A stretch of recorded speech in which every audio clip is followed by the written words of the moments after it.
Dear politicians, priests, ladies and gentlemen, it is a great honor that I am here for the second time for my second conference of Sparta. And I would like to thank once again for the invitation. It was really honorable. Being in Sparta, we have to be brief actually and laconic.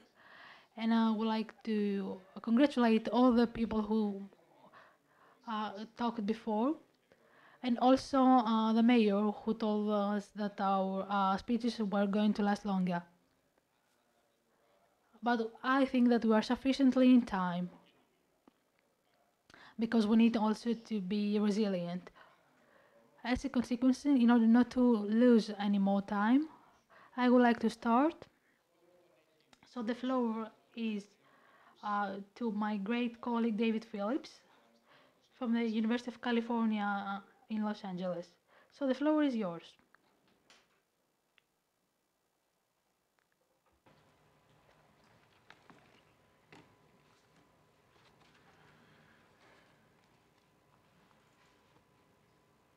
Κυρίες και κύριοι, καλησπέρα.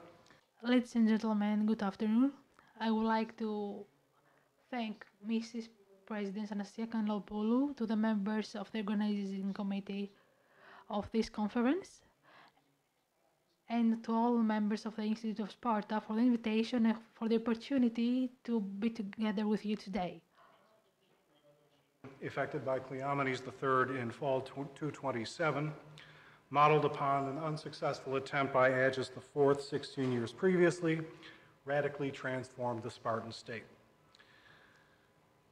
To remedy this severe oliganthropia plaguing Sparta, Agis had proposed the cancellation of debts, the redistribution of land, the extension of Spartiate citizenship and the corresponding land grant to suitable perioikoi and foreigners, and the distribution of the Spartiates into 15 fiditia, and the revival of the ancestral way of life, including the agogé.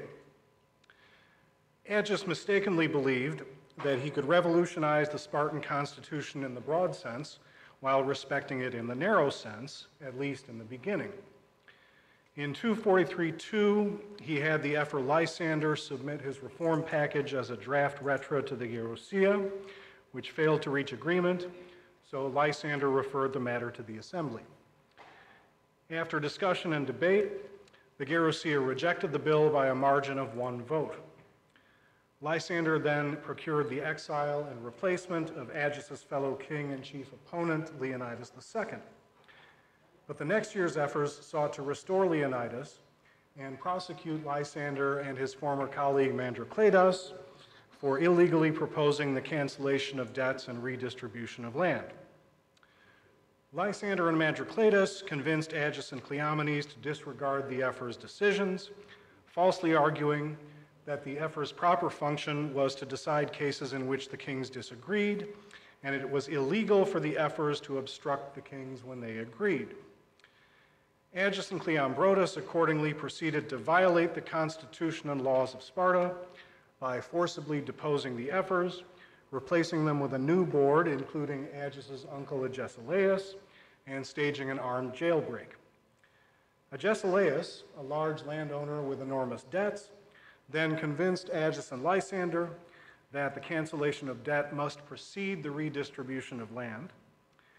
The debt cancellation went into effect, but Agesilaus prevented the redistribution of land by abusing his power as Ephor until popular outrage led to the restoration of Leonidas, the exile of Agesilaus and Cleombrotus, and the execution of Agis along with his mother and grandmother in 241. Cleomenes III assumed the Agiad throne in 235. His Eurypontid colleague was Agis' 6-year-old son Eurydamedas. When Eurydamedas died in 227, Cleomenes recalled Agis' brother Archidamus from exile in Messenia, but immediately upon his return, Archidamus was assassinated. Cleomenes next launched a plot against the Ephors, inaugurating his revolution with a gross violation of Spartan homicide law and a drastic change to the constitution. He engineered the assassination of 4 of the ephors, abolished their office, and exiled 80 Spartiates. Only then did he convene the assembly to explain his actions and to announce the redistribution of land, the cancellation of debts, and the examination of resident foreigners with an eye to enfranchising suitable candidates. These measures and more were swiftly put into effect. The land was redistributed, suitable perioikoi and presumably xenoi were enfranchised, raising the Spartiate hoplite census to 4,000 men, now armed and trained in the Macedonian style, and the agoge and fiditia were revived. In order to deflect accusations of tyranny, Cleomenes appointed a regal colleague, but he chose his own brother Euclidos. At this time or soon thereafter, Cleomenes decimated the power of the Gerousia, at least revoking its right of probulosis and possibly reducing the term of office from life to 1 year. And he created a new board of officials, the patronomoi. Finally, in 223.2, as an emergency measure, Cleomenes freed 6,000 helots, who paid 5 Attic minae each for the privilege, and incorporated 2,000 of them into his phalanx. Like Agis, Cleomenes represented his revolution as a return to the ancestral constitution and laws of Lycurgus. Yet little in the substance or procedure of their reforms was genuinely Lycurgan. First, the cancellation of debts, expansion of the franchise, and liberation of helots. Nothing in the Lycurgan tradition credited the lawgiver with any of these measures. The most famous cancellation of debts in Greek history was the Seisachthia enacted by Solon of Athens. In classical Sparta, naturalization occurred with great rarity and normally on an individual basis. But there was solid classical precedent for the mass liberation of helots in time of war. In 421, the Spartans manumitted by decree the helots who had fought under Brasidas. Second, the redistribution of land. By the time of Plutarch, tradition asserted that Lycurgus had carried out a redistribution of land, but this is pure invention. During the First Messenian War, some Spartans demanded, but did not receive, land reform. So Cleomenes' redistribution was actually the first in Spartan history, but it may have represented a bona fide effort to restore the supposed Lycurgan system.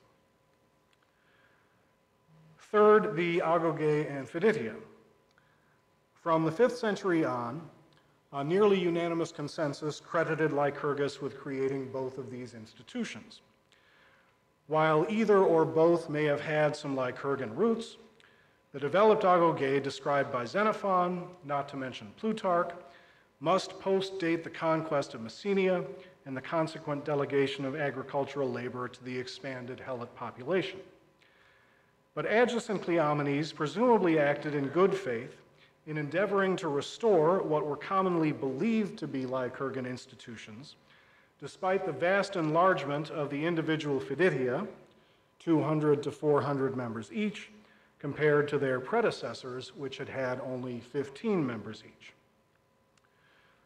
Fourth, the appointment of Euclidos.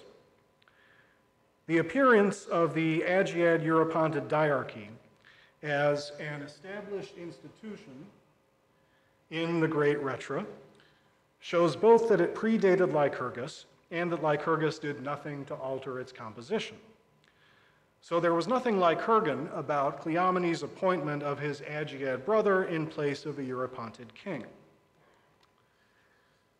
Fifth, the ephors, the Gerousia, and the patronomoi. Cleomenes' abolition of the ephoret involved a gross procedural violation of the Lycurgan constitution. The proper procedure for changes to Spartan law had been laid down in the Great Retra, which was attributed, correctly in my view, to Lycurgus. The Great Retra provided that the Gerousia must present a proposal to the assembly, which then voted to approve or reject it. Later, during the First Messenian War, the kings Polydorus and Theopompus enacted the rider to the Great Retra, which gave the Gerousia the power to override the decision of the assembly. Cleomenes completely ignored this procedure, enacting most, if not all, of his reforms by fiat. He also broke the law in exiling 80 of his opponents. Only the Gerousia had the power to sentence a Spartiate to exile. Some of Cleomenes' measures may have been formally ratified by the assembly after the fact, at least in the case of the ephors and the 80 exiles. Certainly, though, Cleomenes cannot have carried out his attack on the Gerousia by constitutional means, as we can scarcely imagine that the Gerontes voluntarily consented to their own loss of power. Thus, in the process of enacting his reforms, Cleomenes committed multiple blatant violations of the Spartan constitution. In substantive terms, the diminution of the Gerousia and the creation of the patronomoi are clearly unlycurgan. Cleomenes stripped the Gerousia of the fundamental power granted to it by the Great Retra, and the establishment of a new office, by definition, departed from the Lycurgan constitution, though Cleomenes cleverly gave its occupants a name, the guardians of the ancestral laws, that advertised their function as upholding the laws of Lycurgus. With the Ephoret, however, things are more complicated. The ancients differed over whether the office was created by Lycurgus, Theopompus, Chilon, or an unnamed third savior. Some moderns have added the theory, based on the presence of ephors in Thera, Cyrene, and elsewhere, that the office is primordially Dorian and predates Lycurgus. This last theory lacks sufficient grounds, since the attestations of ephors outside Sparta all post-date the creation of the Spartan office. Emulation of Sparta provides a better explanation than common Dorian origin. Chilon can likewise be dismissed, as this theory involves dating Chilon 200 years earlier than he actually lived. This leaves Lycurgus and Theopompus, and several considerations favor Theopompus.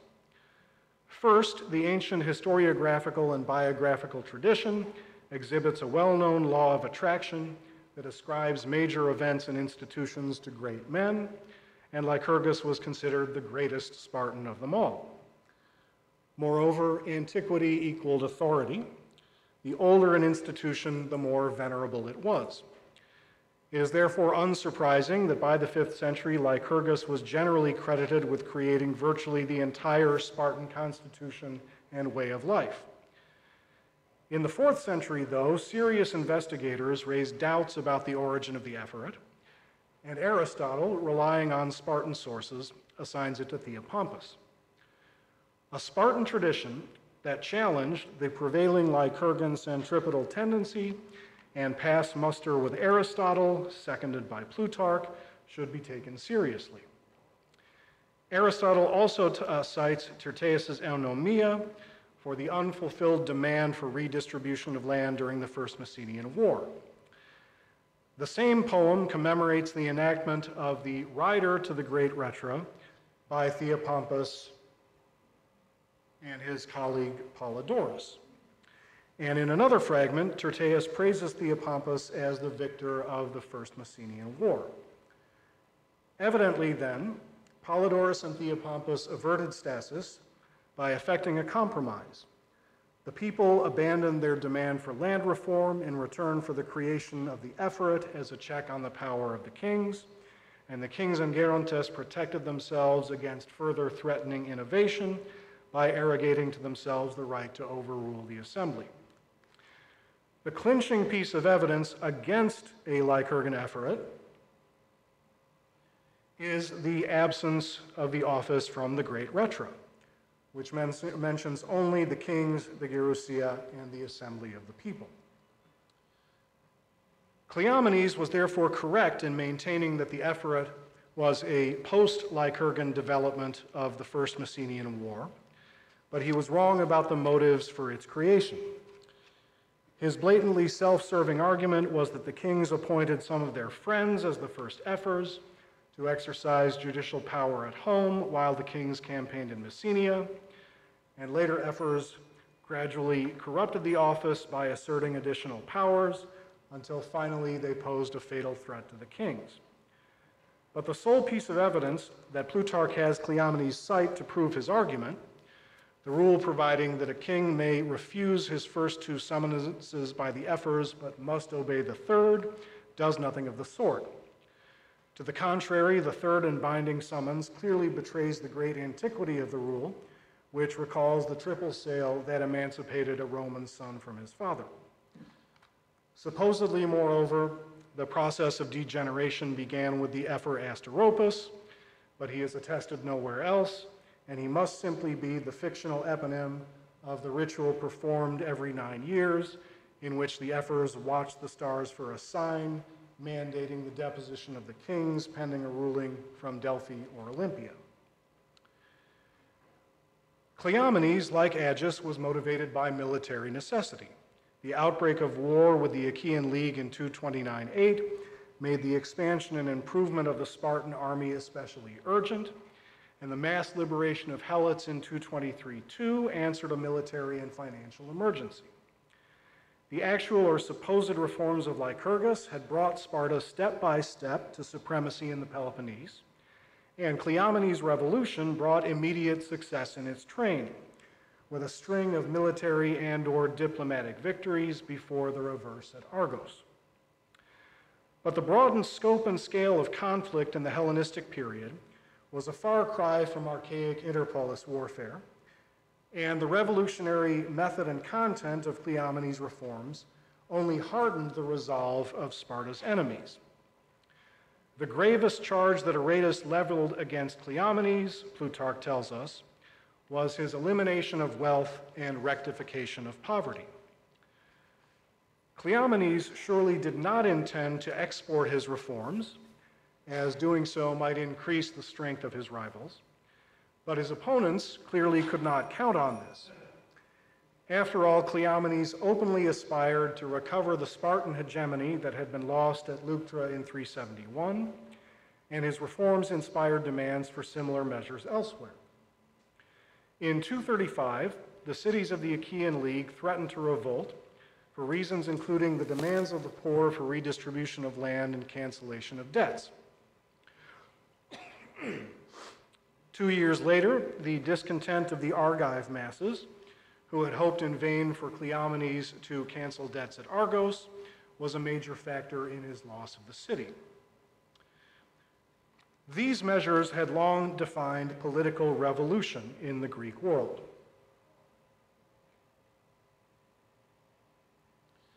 Solon Seisachthia inaugurated a thorough revision of the constitution and laws of Athens. The treaty between Sparta and Tegea that ended the Second Tegeate War prohibited Tegea from enfranchising fugitive Messenians. The Charter of the League of Corinth prohibited the overthrow of member cities' constitutions, unlawful executions and banishments, redistribution of land, cancellation of debt, and liberation of slaves for the purpose of revolution.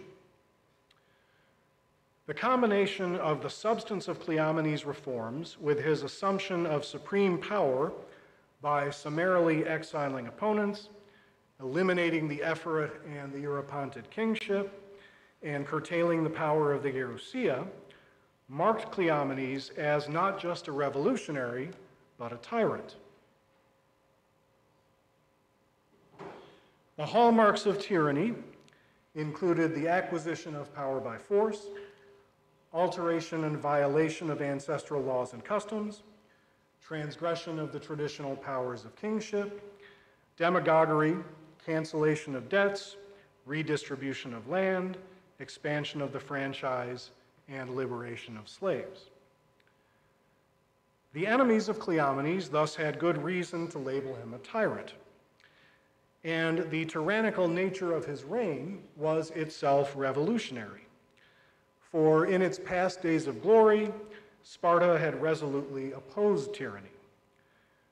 The Spartans never had a tyrant of their own, and they even deposed tyrants in the Peloponnese and beyond, including Aeschines of Sicyon and Hippias of Athens. Cleomenes, ironically, met the same fate at the hands of the victors of Sellasia, suffering de facto deposition as a result of his flight to Egypt. Yet some of his reforms survived his fall. After Seleucia, Antigonus took control of Sparta and restored its ancestral constitution and laws. Exactly what this means is debated. It certainly involved the restoration of the ephorate, but not the kingship. The Gerousia must have recovered at least some of the powers Cleomenes had taken from it. On the other hand, the patronomoi and the agoge remained in existence, and the continuation of the agoge may indicate that Cleomenes' debt and land measures remained in effect as well. But the enormous casualties of Seleucia, only 200 out of 6,000 Spartan troops survived, resulted in a crisis of oliganthropia similar in scale, though differing in cause, to that which had motivated Agis and Cleomenes in the first place. Thank you.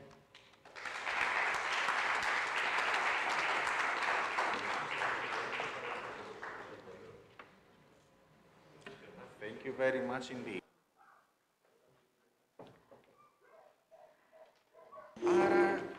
Είμαστε εντός του χρόνου. Τώρα είναι η σειρά του δόκτορα Χρήστου Μπαλόγλου.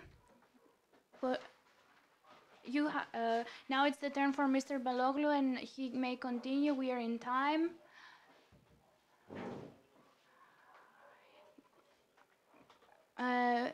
Mr. Priest of Sparta, Mr. Congressman, Mr. Presidents of the institutions, I would like to congratulate the institution of Sparti and the Cultural Association of Sparta for the organization of this conference about the Battle of Seleucia, which was a landmark not only for Sparta and the Peloponnese, but also for the Hellenistic period in general. The Battle of Seleucia presents something for the first time. It is the first battle between states where foreign soldiers take part, such as the Galads or Macedonians. And I would like to thank the scientific committee who took part of my participation, who organized my participation, and specifically Ms. Kanelopoulou for her invitation. The reform program of Cleomenes III that was not completed by Agis IV is the element and the subject of research in the past, in the last decade, in the Academy of Athens 2008 from Michalopoulos Miltiadis, which was published and had many assessments. And was one work that was worth to mention. In a place in the Eastern Mediterranean, it is very important to talk about it, about what happened there in the Hellenistic area. Agis at the beginning and Cleomenes later act based on tradition of Lycurgus and could be even more built up.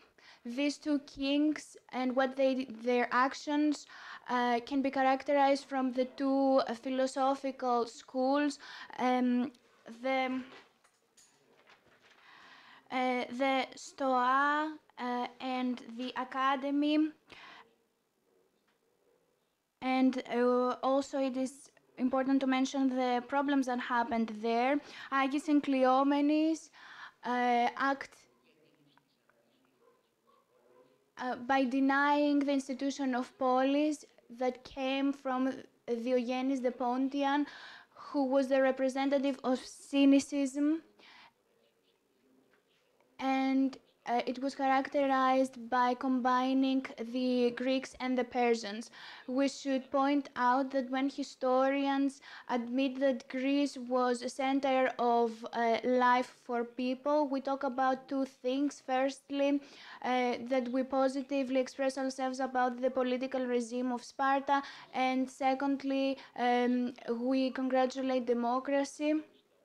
And 268 up to 64, we talk about that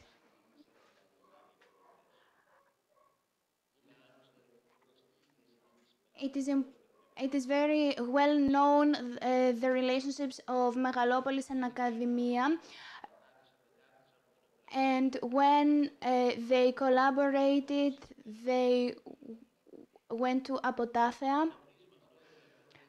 From this point of view, it is interesting what happened in Stoa and Cleomenes, because it is connected with him. At the same time, the opinions in the academy that were brought to life in Megalopoli were very important about what would happen to the reform program of Cleomenes, and are opposite to what happened in Stoa.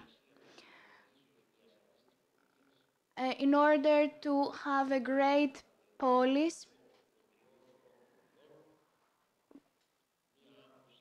one opinion that was common in the antiquity during the Hellenistic era, in Messinio and the Roman times by Polybius, Megalopolitis, and Cicero,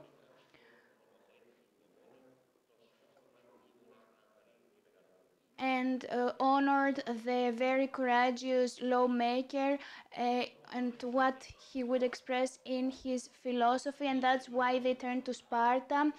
The institutions in Stoa and the interest in Sparta are very old, as it is as we can see from Xenon, friend of Kytieos and student of Elitu, who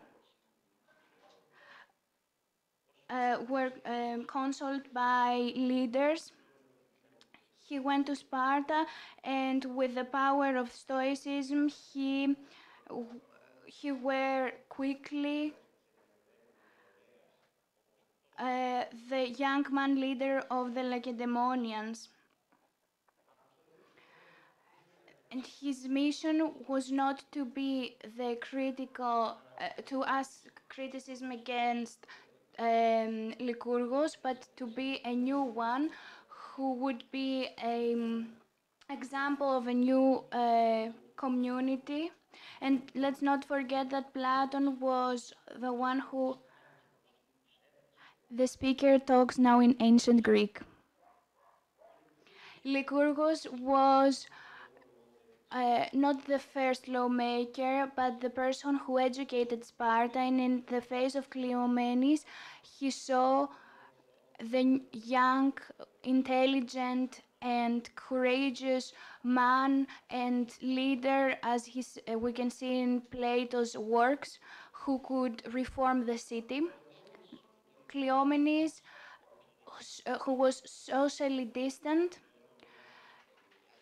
and we can see that in many works, and by opposing the opinions from Max Weber about the first social distant people, made a change in the political regime of Sparta, and the political regime of Sparta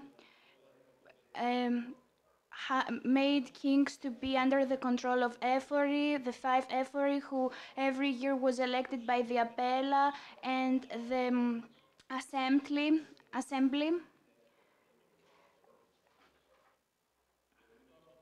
This mixed political regime made sure that the political situation would be stable in Sparta, and that changed by Cleomenes, who was the lone king.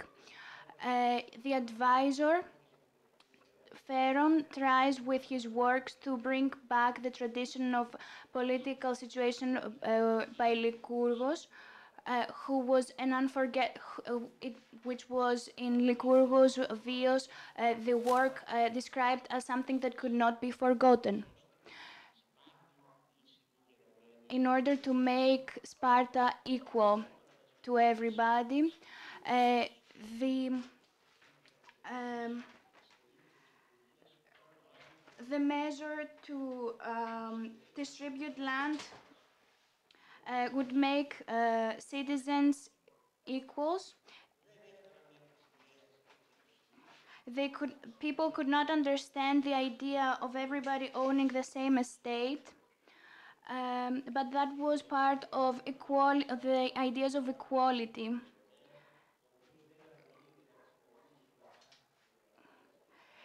And the works of Spheros were used to understand the situation back then. The results of the reforms of Cleomenes could be seen in Megalopoli, in the supporters of academia, and to those who supported cynicism. Based on the works of Pausanias, Megalopolis is the biggest city, not only in Arcadia, but in Greece in general, which was built with the most enthusiasm and collected the hopes of all Greeks. Archisilaos, who came from a rich family in Asia, had relationships with the Macedonians and Pergamos as well.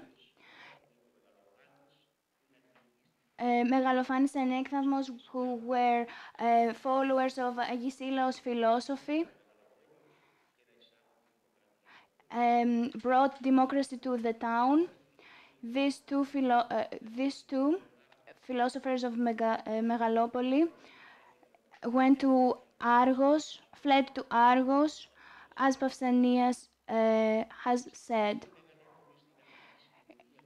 Megalopoli in the Achaean League is not something that would not be paid attention to by Cleomenes, because he tried to expand to all the cities in the Peloponnese, and the Achaean League adopted some measures of Cleomenes. And in Viotia, for example, they tried to give more power to all the citizens, and there were a negative reaction from the man of Megalopolis. There are few places and few people that are as interesting as Kerkyras the Megalopolitis, who was a politician and played a very important role by persuading the king of the Macedon that it was of his interest to support the Achaean League. And in the battle, he was the reformer of the Megalopoli. In 235, he gave up his power. And Neokerkyras was very known for his simple way of living, his philanthropism, and his ideas about social equality and equal distribution of wealth. He judges being rich, and he tells his fellow citizens that they should distribute the wealth to everybody. Which we can see in the work Δικαία Διανομή. And he points out the danger that there is in the city from the not equal distribution of wealth. Kerkyras was an excellent lawmaker, as Stephanos Byzantios would characterize him, and was the one that showed the greatness of Megalopoli. Ladies and gentlemen, if we accept the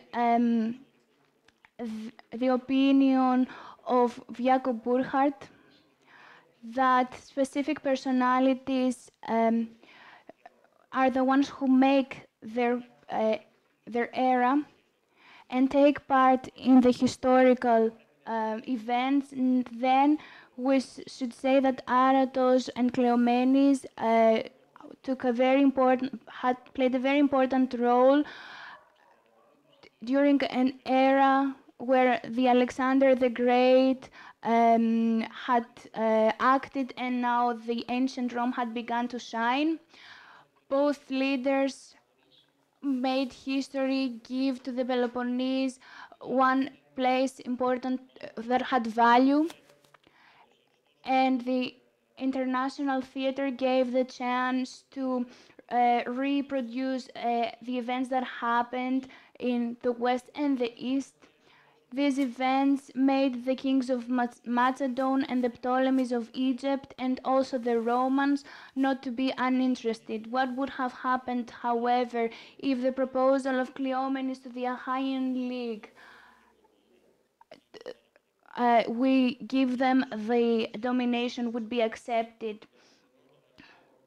If the connection of Sparta and the Achaean League would give a power to the world that would be able to achieve what Philip of Macedon or the great Alexander could not abolish, 1,000 and more years after, to a letter to Emmanuel II, the following words were written: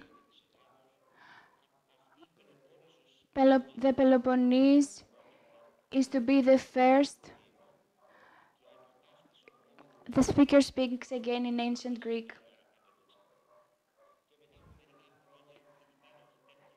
And after some years, in 1450, Pontius of Vessalion,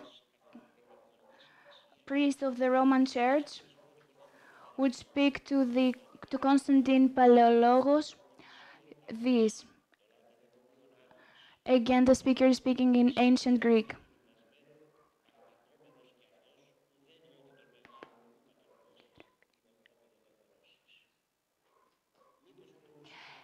Could he really be something important that would be in the position to change their history if Aratos would have not accepted the proposal of Cleomenes, and if all of Greeks would be one? Thank you for your attention.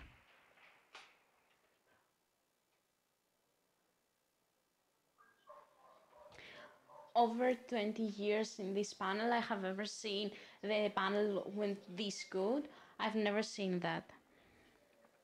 I've been 20 years in order. So we keep the tradition. And it's time for Meletis Meletopoulos to take the floor.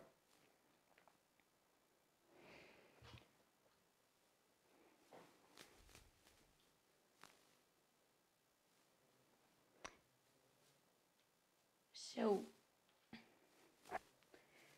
Mr. Prime Minister, Mr. Minister, Mr. President of the Institute, ladies and gentlemen, you hear the greetings, or should I tell them again? No, I don't have a presentation. So, I would like to congratulate Mrs. Kanellopoulou for this really great conference. Greece, apart from Athens, need this kind of councils, and I will help you with any way possible to continue your work.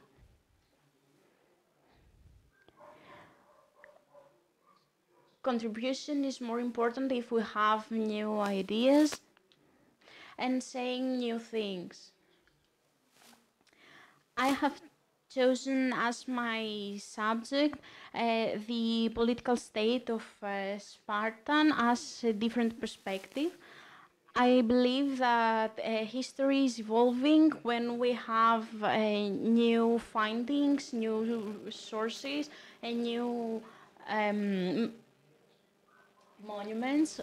When we are giving new interpretations in the already new ones. For example, from my search, apart from Navarin, I'm trying to search different sources, and I have a really completely new perspective that others probably are not agree to. Researching the Spartan political state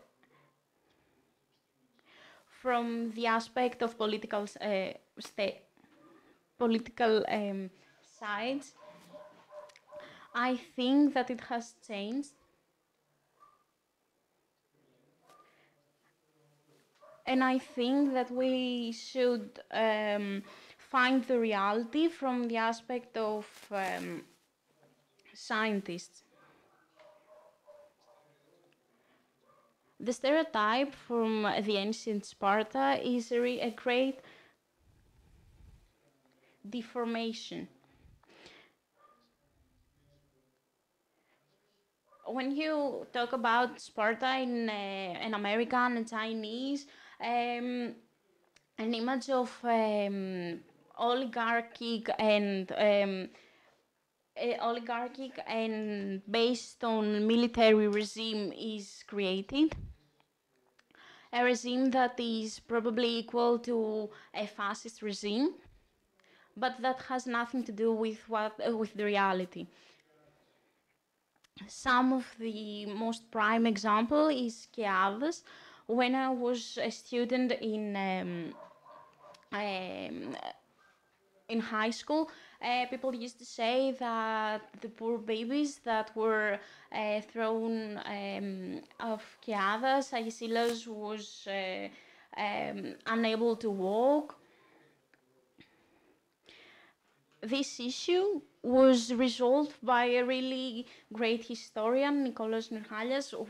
I think that we could be friends, who make his postdoctorate in Yanina.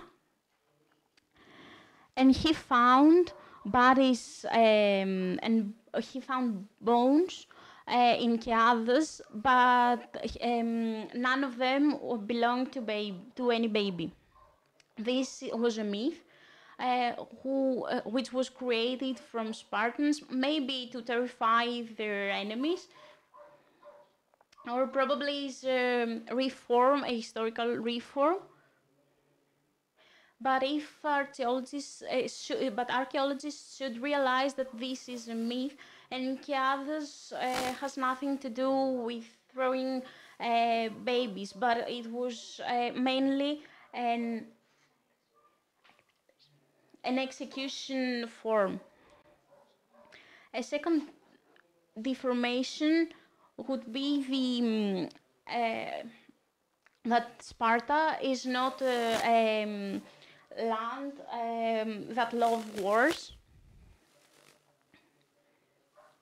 Spartans was 10,000 or 8,000, and it was not likely to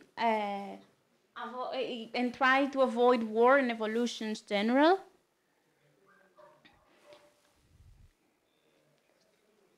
A third myth would be the lack of civilization on the part of Sparta, in comparison with Athens, that their philosophy and democracy was born.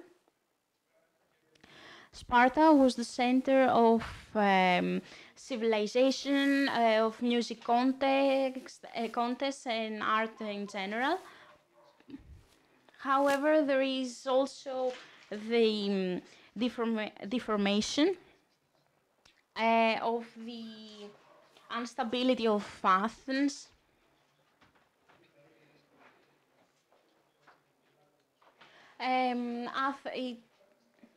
Sparta, we could say, is a stable city where there isn't this constant research. On the other hand, I would like to get back to that. In Sparta, of course, a great civilization was born, but not in the way that we mean it today. And it's really a great subject that I will come later. Let's talk about Spartan regime. I think that Sparta was not an oligarchy. And it's proven by science, and also this state. Sparta was a complex regime and has never existed a similar regime that has different institutions according to Anglo-Saxon checks and balances. Like in the US, the Supreme Court, it's a system that permits avoiding the abuse of power.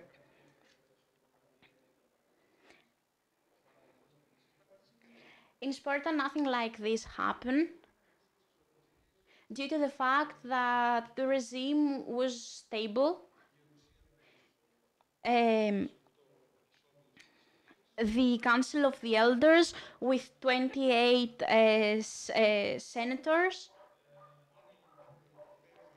and the 5 ephors, who are really powerful. And it's really important to note that the ephors was the only ones that didn't rise up before the king, and was the only ones. They were a really powerful body. They were elected by appella.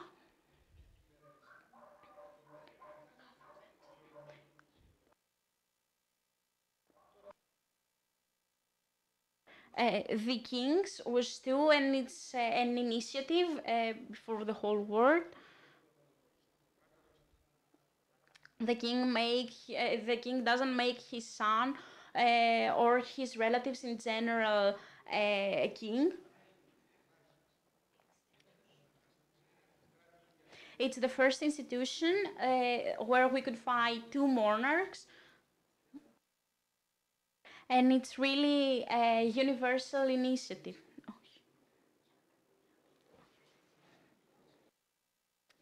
Two kings were coexisted. It's a really difficult regime, but nevertheless, in Sparta, this regime existed. And I'm coming now, and now I'm going to talk about appella. The word appella is European word, came from appelleto, which means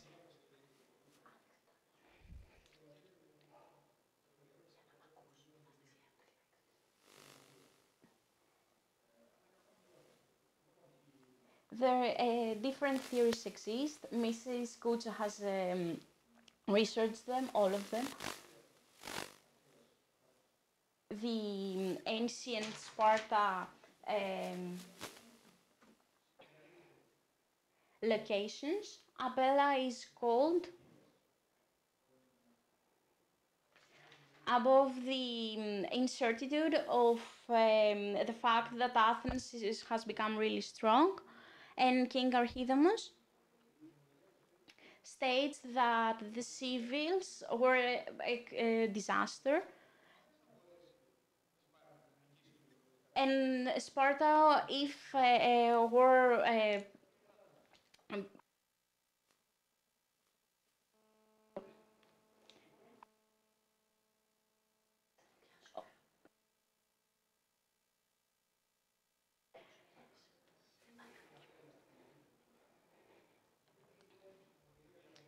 the voting is becoming loudly.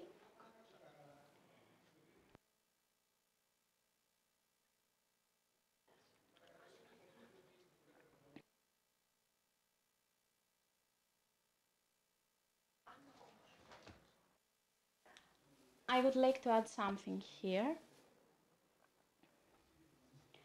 A really famous subject in America is the trap of Thucydides. What exactly is that? Is the fact that Sparta starts a precaution war before Athens become powerful. And of course, Sparta didn't want to become a less powerful state. It's like we can compare it with the relationship between China and US today. The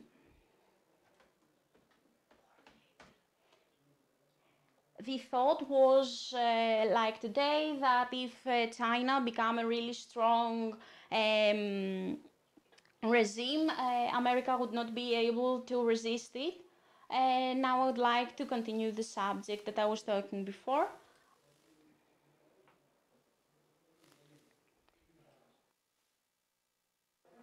So, what exactly does it mean that Apella not only rejects the proposal of but he proposes to continue the war? There is this institutional network that the last word is up to Spartan civils. And for me, it's a regime more stable than Athens. Sparta won in the long term.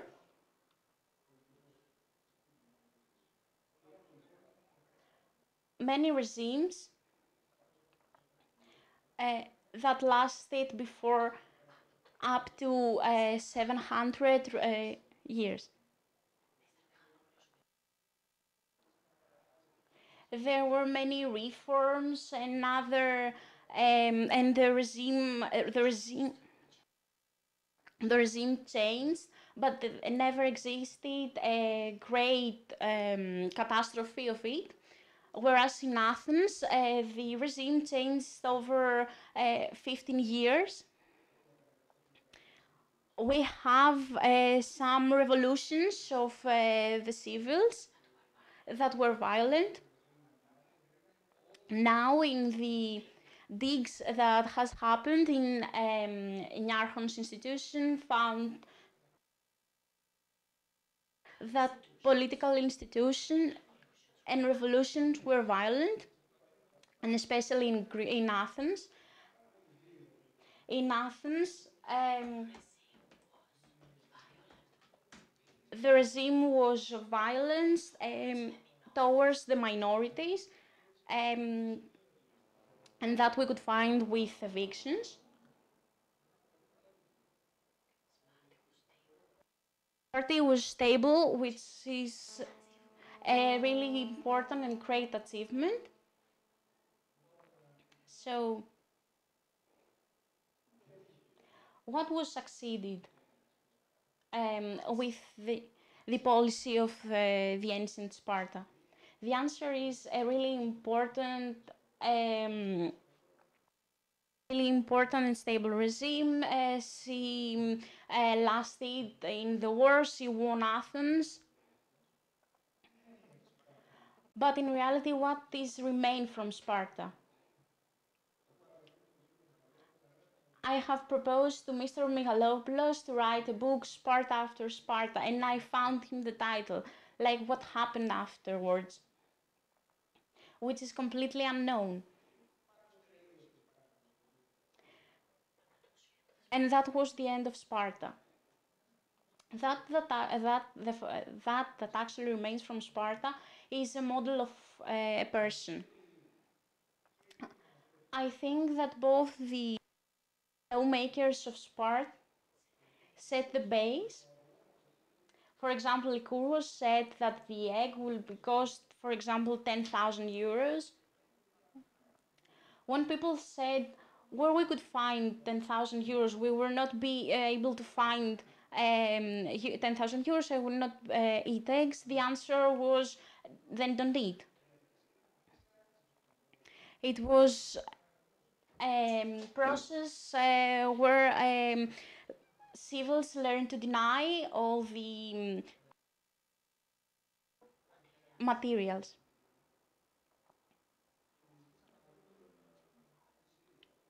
People, when they come to Athens, they ask to see Agesilas the Great and important king Agesilas.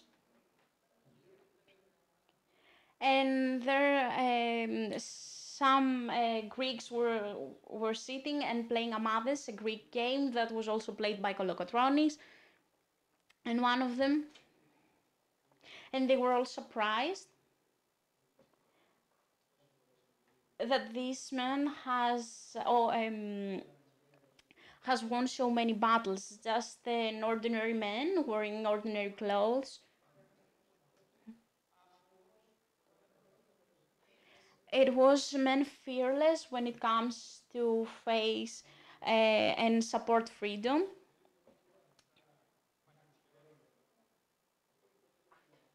After the Battle of Chaeronea, Philippos sent a message that if I came to Sparta, I would destroy you. And Spartans was kind of indifferent. This kind of indifference from the part of Spartans and generally the Greeks is really characteristic. I would like to make a reference, but in this case we have a disagreement with Stas Apostolidis. I think that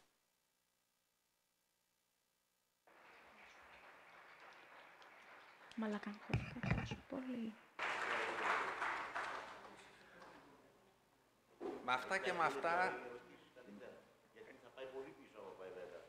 θα ξεφύγουμε πολύ και με αυτά κερδίσαμε 7 ολόκληρα λεπτά για ένα διάλειμμα. Γι' αυτό το λέω. Είναι σημαντικό να γίνει ένα διάλειμμα τώρα για να έρθουμε πιο φρέσκοι μετά, να πάμε κάπου μόνοι μας κλπ. Λοιπόν, τα λέμε σε 7 λεπτά από τώρα. Ευχαριστώ πάρα πολύ όλους τους ομιλητές για την εξαιρετική πειθαρχία που κατέδειξαν.